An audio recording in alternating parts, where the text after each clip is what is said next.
Today, here in the United States, we're celebrating our Independence Day. We're not celebrating that it's the fourth day in the month of July. We're celebrating independence, the Declaration of Independence. And I think the Declaration of Independence is one of the most amazing, divine, and inspired documents in all of human history. But far too many people don't know what's in the Declaration of Independence. So in this short video today, I'm simply going to read through most, not all, and I'll explain why when we get to the middle, most of what's in the Declaration of Independence. So let's get started. When, in the course of human events, it becomes necessary for one people to dissolve the political bands which have connected them with another, and to assume among the powers of the earth the separate and equal station to which the laws of nature and of nature's God entitle them, a decent respect to the opinions of mankind requires that they should declare the causes which impel them to the separation. We hold these truths to be self-evident, that all men are created equal, that they are endowed by their Creator with certain unalienable rights, that among these are life, liberty, and the pursuit of happiness, that to secure these rights, governments are instituted among men, deriving their just powers from the consent of the governed, that whenever any form of government becomes destructive of these ends, it is the right of the people to alter or to abolish it, and to institute new government, laying its foundation on such principles and organizing its powers in such form as to them shall seem most likely to affect their safety and happiness. Prudence indeed will dictate that governments long established should not be changed for light and transient causes. And accordingly, all experience hath shown that mankind are more disposed to suffer, while evils are sufferable, than to right themselves by abolishing the forms to which they are accustomed.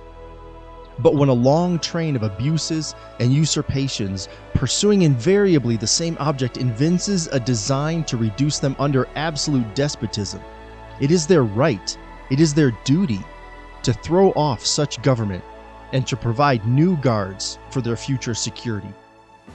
Such has been the patient sufferance of these colonies, and such is now the necessity which constrains them to alter their former systems of government. The history of the present King of Great Britain is a history of repeated injuries and usurpations, all having in direct object the establishment of an absolute tyranny over these states. To prove this, let facts be submitted to a candid world. And this is where I'm going to pause in reading through the Declaration. The next part of the document here is a list of the facts of the king that had been leading to the tyranny that the people in the colonies were living under. It's very worth your time to go through, but for the sake of time here, I'm not going to read every single line item. There's quite a few.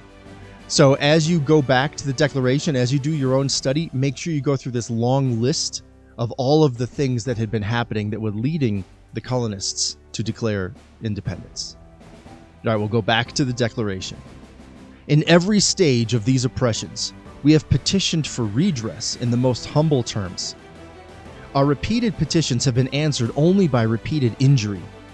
A prince whose character is thus marked by every act which may define a tyrant is unfit to be the ruler of a free people. Nor have we been wanting in attentions to our British brethren. We have warned them from time to time of attempts by their legislature to extend an unwarrantable jurisdiction over us. We have reminded them of the circumstances of our emigration and settlement here. We have appealed to their native justice and magnanimity, and we have conjured them by the ties of our common kindred to disavow these usurpations, which would inevitably interrupt our connections and correspondence. They too have been deaf to the voice of justice and consanguinity. We must therefore acquiesce in the necessity which denounces our separation, and hold them, as we hold the rest of mankind, enemies in war, in peace, friends. We therefore, the representatives of the United States of America, in General Congress assembled, appealing to the Supreme Judge of the world for the rectitude of our intentions, do, in the name and by authority of the good people of these colonies, solemnly publish and declare that these united colonies are, and of right ought to be, free and independent states, that they are absolved from all allegiance to the British Crown, and that all political connection between them and the state of Great Britain is and ought to be totally dissolved, and that as free and independent states they have full power to levy war, conclude peace, contract alliances, establish commerce, and do all other acts and things which independent states may of right do. And for the support of this declaration, with a firm reliance on the protection of divine providence, we mutually pledge to each other our lives, our fortunes, and our sacred honor. And that, my friends, is what's in the Declaration of Independence of the United States of America.